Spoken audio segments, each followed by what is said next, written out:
Hi guys, James at Bespoke here, welcome back to the channel, and today I'm looking at something really cool, which is an advanced sample of the new Aries Kar98k bolt action spring sniper rifle.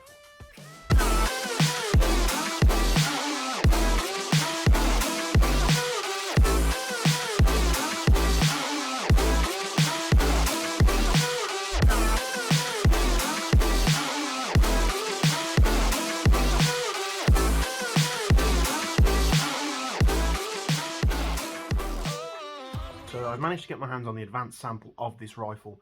I've put posts up on Facebook and other social media outlets just to letting you guys know I've got my hands on with this thing.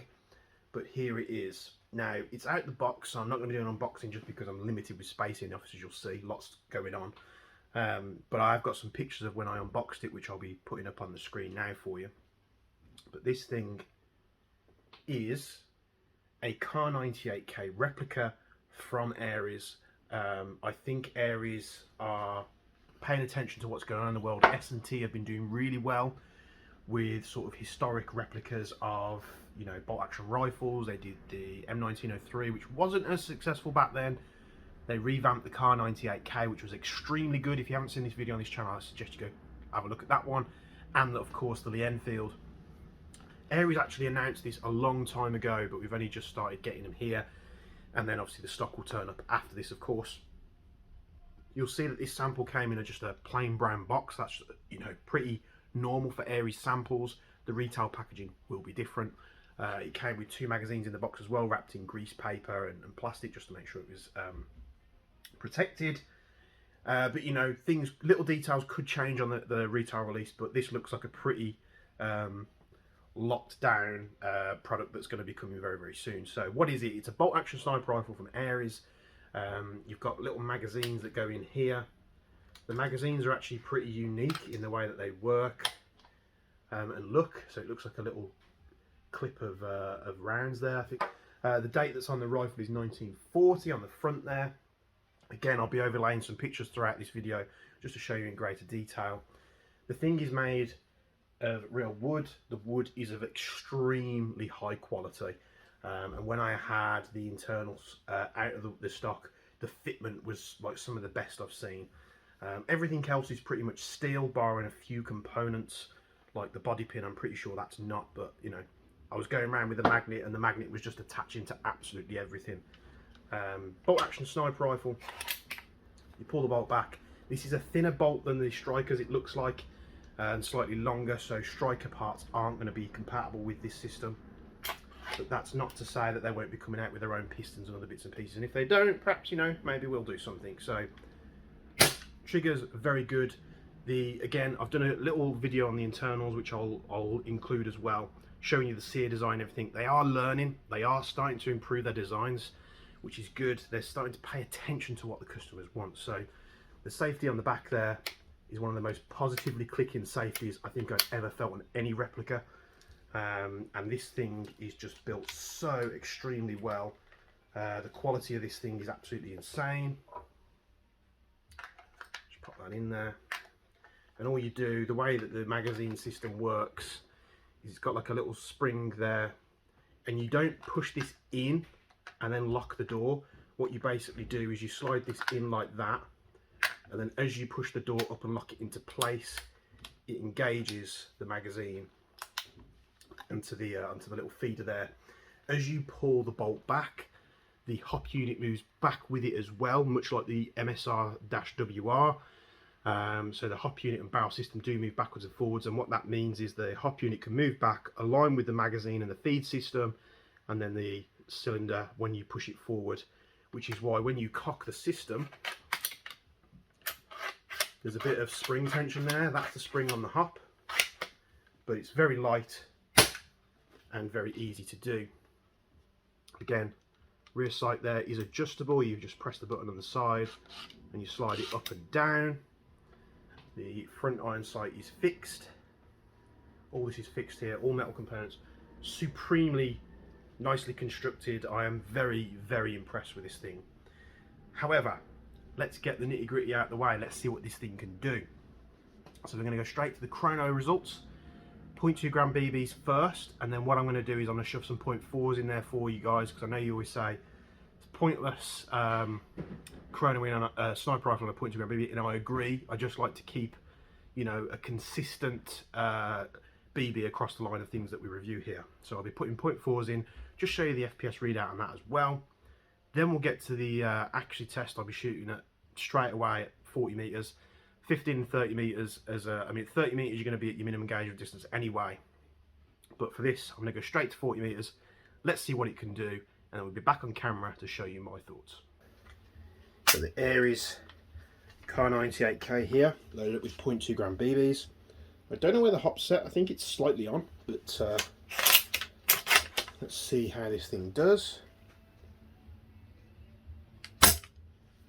417, 416,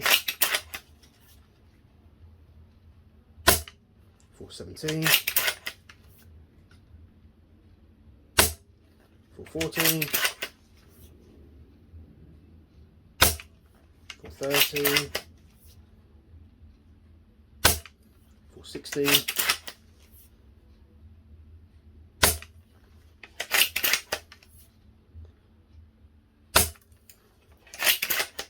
'Keep going here. Seems very consistent.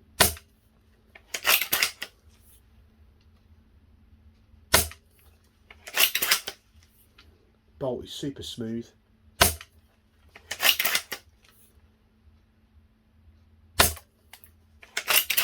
Chrono's starting to play up. Let's try again. I think, are we out? Shouldn't be. It might be empty. Don't think I fully loaded that one. Let's try one more time. Yeah, we're good to go. So let's switch to .4s. Yeah, these magazines don't hold many, but they do look like they're going to be nice and cheap to get spares. Doesn't seem like an expensive magazine at all. However, here's a .4. No, it's not. It's a remaining .2. Ignore that one. There we go. 293. 294.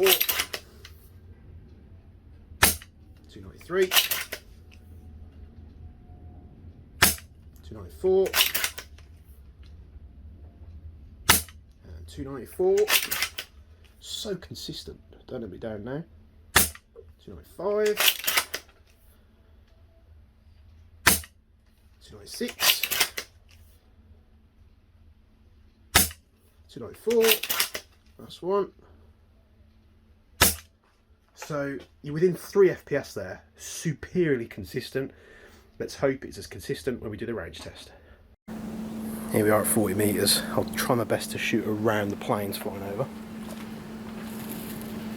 .4 gram BBs, haven't messed with the hop, I think it's completely off. Let's see how this thing can do.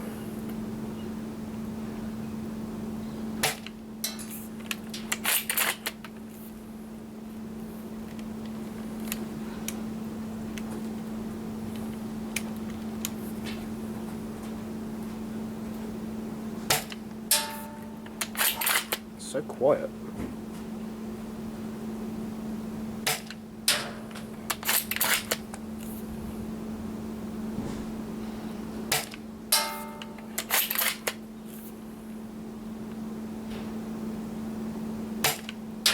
Flyer. I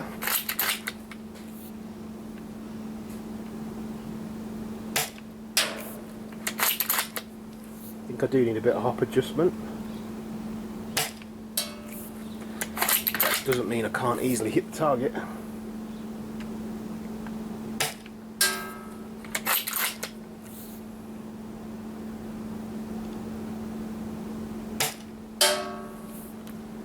Try adjusting the iron sight, see if we can compensate for it.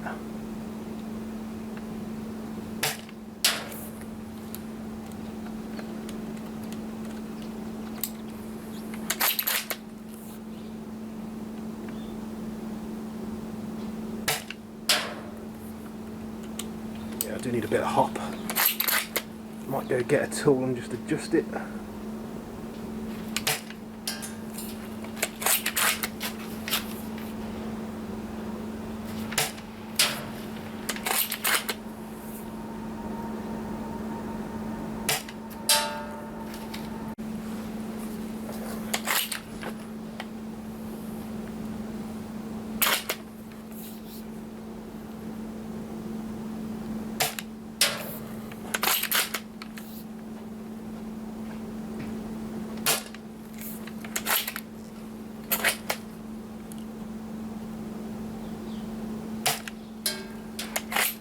target's easy to hit, even just using irons.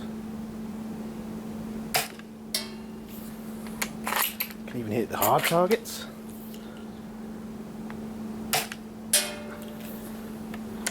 It's a very fun gun to shoot. I think when the bolts are nice and smooth, it just makes it more enjoyable.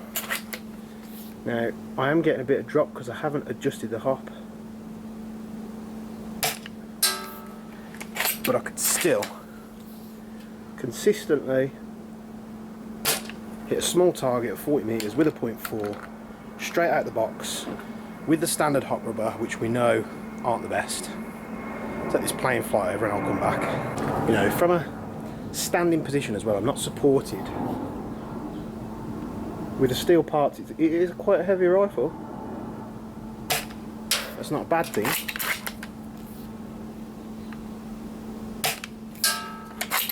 But I've got no drama hitting the centre of that target, even as bad of a shot as I am.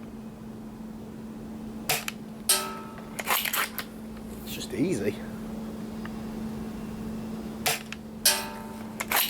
Do you see if we can hit the head? Let's adjust the iron sight. Let's see if we can hit the head. A little bit higher.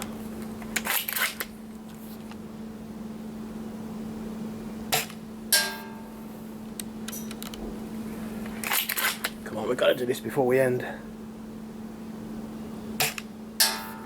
So close.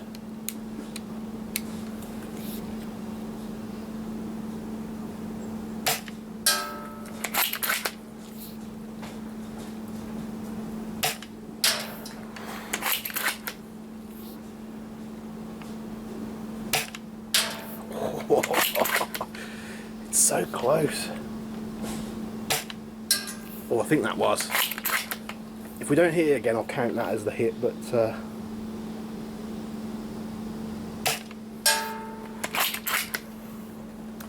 my left arm's starting to flag a bit now.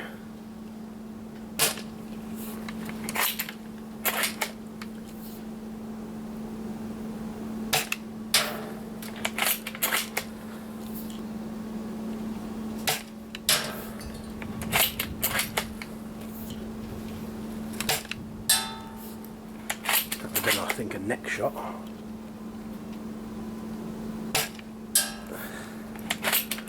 Maybe our last round or two now.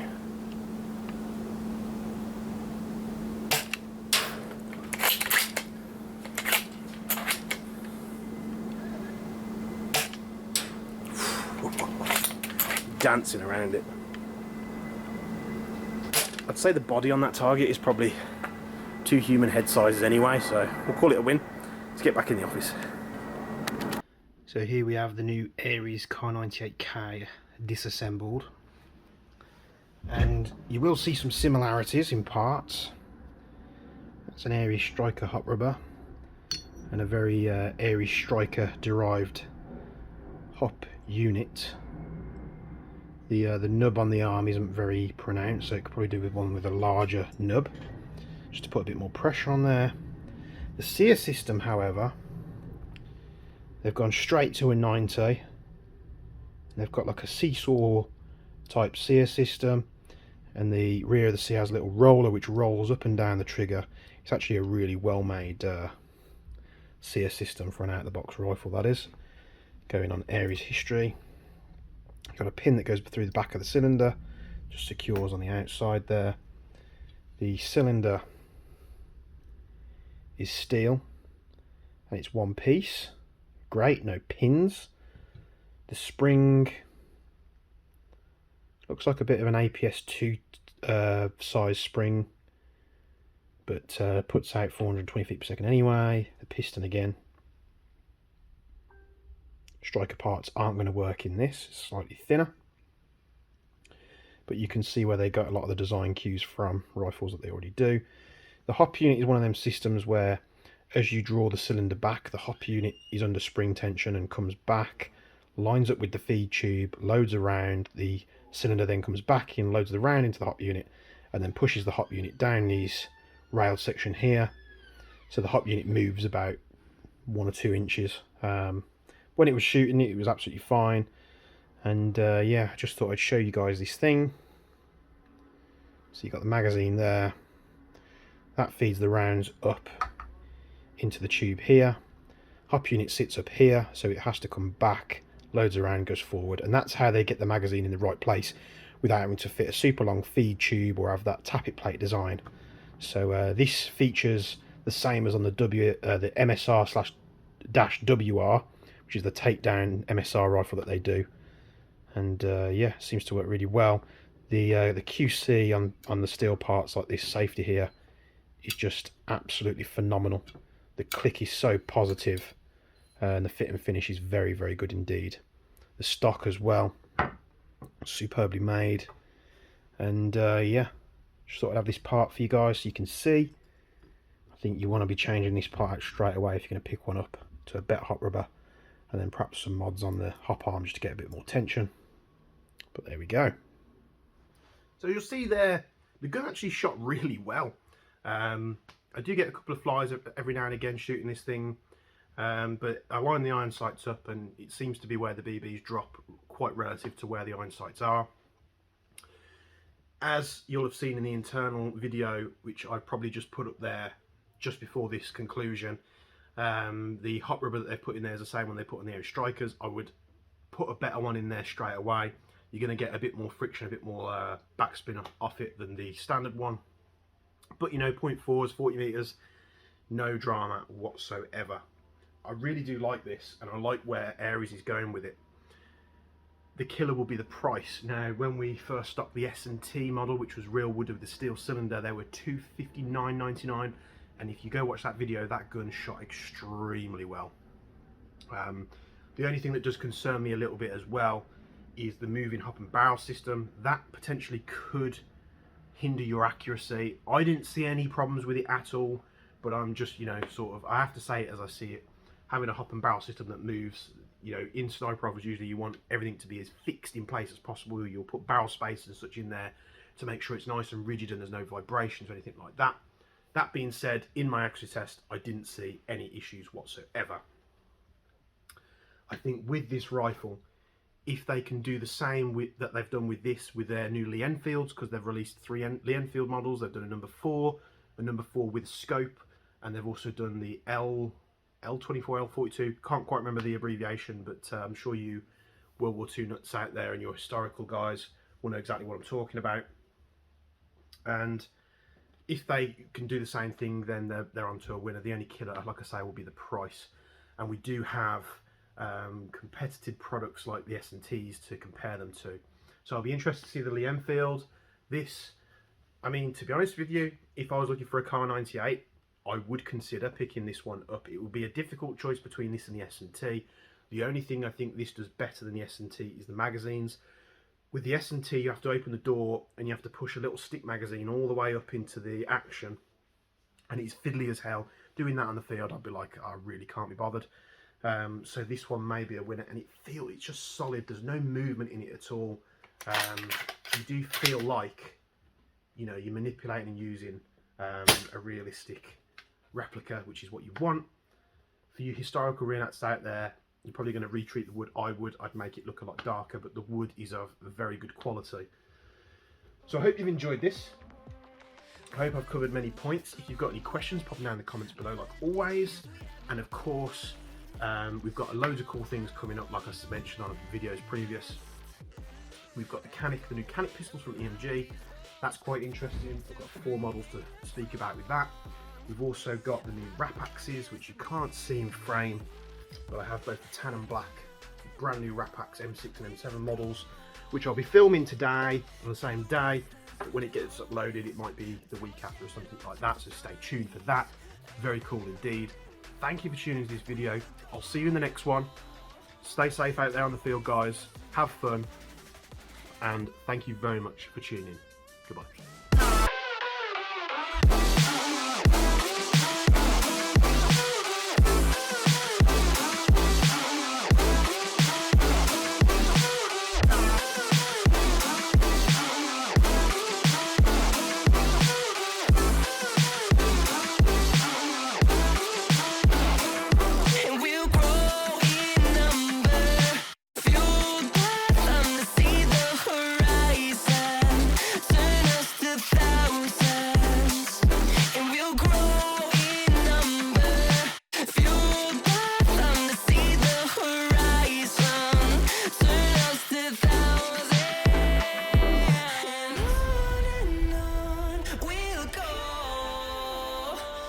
Through the wastelands, through the highways, till my shadow turns to sun rays.